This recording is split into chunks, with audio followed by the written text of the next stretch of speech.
Today I'm doing the oxygen tank usage and maintenance competency. I would first start with explaining the procedure to the patient, and then I would select the correct size of cannula and bring the tube and connect it to the regulator. And then to turn it on, I'll turn the valve counterclockwise, and then I would control the flow dial rate to 1, and then I would connect these to the patient's nostrils and then up and then around to where the tube is hooked around their ear.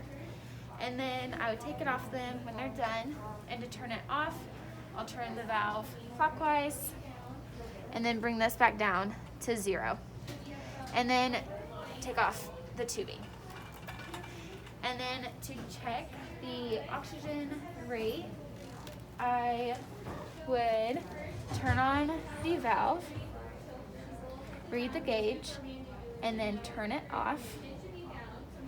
And then to relieve some of the pressure, I would turn on the flow dial, and then I record my findings for maintenance.